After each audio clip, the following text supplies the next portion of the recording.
The third and final season of Afterlife doesn't deviate much from the first two, continuing writer-director-producer-star Ricky Gervais' dour rumination on crippling grief and the ability, or not, to carry on. That the series doesn't necessarily follow the template of the comics' earlier shows speaks to a certain maturation, but its themes have become repetitive to the point where life has clearly run its course.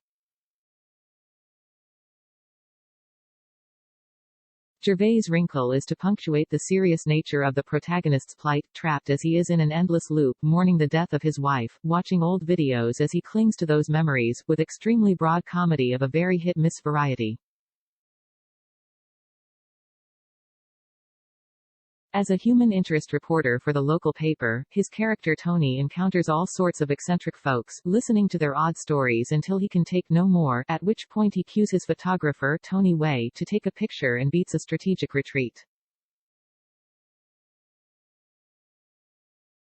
The time Tony spends learning about other people's lives obscures his inability to find peace within his own, having put himself at arm's distance from Emma, Ashley Jensen, the nurse he met while she tended to his late father, who initially seemed to be an obvious bridge to lead him back to embrace living. The questions surrounding that relationship, and what direction it will take, are again prominent in Season 3, but no more so than Tony's interactions with his brother-in-law Matt, Tom Basden, one of Tony's few lifelines to the world, who understandably laments his tendency to lash out at those around him.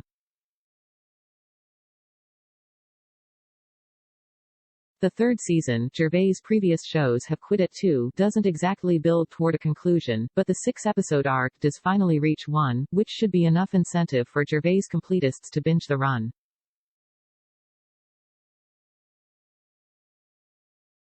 That said, Afterlife still feels like one of Gervais' less accomplished solo efforts, in part because of the natural constraints that a comedy so immersed in sadness must labor to overcome.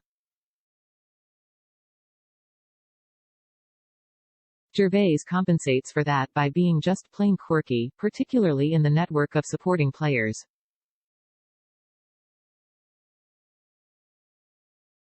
In a way, though, the show's most satisfying relationship becomes the comfort Tony finds interacting with his dog, who should really qualify for some sort of special canine Emmy.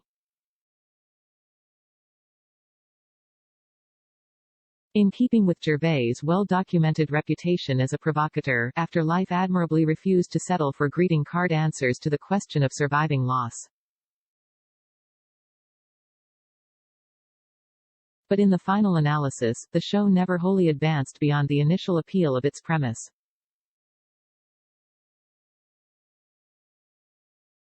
And with that, as Tony would say, take a picture, Afterlife begins its third and final season Jan. 14 on Netflix.